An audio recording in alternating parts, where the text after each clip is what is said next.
ভালোবাসো, আমিও তোমাকে ভালোবাসি। তো খরচের দিক দিয়েও কি আমি 50 দিলাম, তুমি 50 দিলাম। ভাইয়া তো লেজেন্ড। জান, তুমি কি আমার এখানে শপিং করার দিতে নিয়ে আসছো? আর এটা কিসের টিকিট? এটা এদিক দাও, এটা হচ্ছে মুভির টিকিট। আর তুমি না বললা ডেটে আসছো শপিং করবা, মুভি দেখবা, এই যে মুভির টিকিট অলরেডি এটা ফেলাইছি। আর শপিং তো তুমি এখান থেকে পছন্দ করো কি কি কিনবা, ঠিক আছে? আর মনে রাখো বিল কিন্তু 50-50, অর্ধেক তোমার অর্ধেক আমার।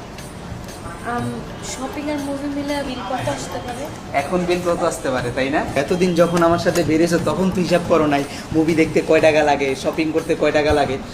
মুভির টিকিট হচ্ছে গিয়ে 2000, আর হচ্ছে গিয়ে তোমার শপিংয়ে ধরো 3-4 হাজার, টোটাল 6-7 হাজার। তো এই হিসাবে তোমার আস্তে আস্তে যেতেছে 4,000 টাকা।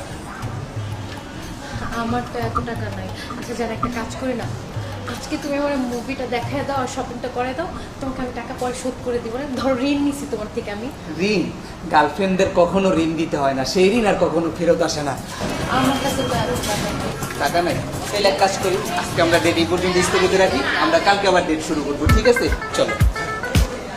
রিক্সা ভাড়া 200 টাকা, ফুলের খরচ 100 টাকা, রেস্টুরেন্টের বিল 2400 টাকা, মুভির খরচ 1100 টাকা, ফুচকার বিল 150 টাকা, শপিংয়ের বিল 4000। এগুলো কি জান?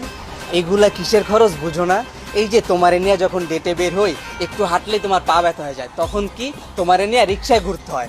তারপরে একটু গেলে তোমার ক্ষুধা লাগে, তোমারে নিয়ে রেস্টুরেন্টে বসতে হয়, খাওয়াইতে হয়। তারপরে প্রতিদিন আসার সাথে সাথে 2-1টা করে ফুল নিয়ে আসতে হয়। তারপরে ফুচকার বিল, মুভি খরচ, এই খরচ ওই খরচ, এগুলো সব এই দলিলে লেখা আছে। এই ডেটের খরচ তুমি দলিলে কেন লিখছো? এগুলা দলিলে কেন লিখছি? এই যে ডেটে আসলে যে খরচগুলা হয়, এই খরচগুলা কে দেয়? তুমি না আমি? তুমি। তো এই খরচগুলা আমি একা কেন দিব? এটা তো খুব স্বাভাবিক কথা, তাই না? ছেলেরাই তো সব জায়গায় সবসময় বিল পে করবে। এই ধরো হাজব্যান্ড ওয়াইফ একসাথে থাকলে যেমন হাজব্যান্ড বিল পে করে, তেমনই বয়ফ্রেন্ড গার্লফ্রেন্ড একসাথে থাকলে বয়ফ্রেন্ড সবসময় বিল দিবে। কোন বইয়ের, কোন অধ্যায়ের, কোন পৃষ্ঠায় লেখা আছে যে গার্লফ্রেন্ড নিয়ে ঘুরতে বের হইলে বিল সবসময় বয়ফ্রেন্ডরাই দিব? এটা লেখা নাই, বাট এমনি ধরো রুলস আমরা মানি আর কি, যে ছেলেরা সবসময় বিল পে করবে। শোনো জান, আমি না তোমার বয়ফ্রেন্ড, আমি তোমার বাপ না যে তোমার সব দায় দায়িত্ব আমি নিয়ে রাখছি। আমার সাথে ঘুরতে বেরোইবা, তোমার সব খরচ আমি দিব। এই রুলস এখন আর চলবে না। এখন থেকে যাবতীয় যা খরচ হবে সব হচ্ছে গিয়ে তুমি দিবা 50, আমি দিব 50। আর ভালো কি আমি তোমার একলাবাসি, তুমি আমারে বাসো না? হ্যাঁ আমি বাসি, আমি তোমার থেকে বেশি তোমার ভালোবাসি। তুমি আমারে আমার চাইতে বেশি ভালোবাসো, খরচের সময় তো বেশি করো না, বেশি না করো, অর্ধেক তো করতে পারো। তুমি 50 দিতে পারো, আমি 50 দিতে পারি। খরচের বেলায় সব খরচ আমার, সব খরচ বয়ফ্রেন্ডের।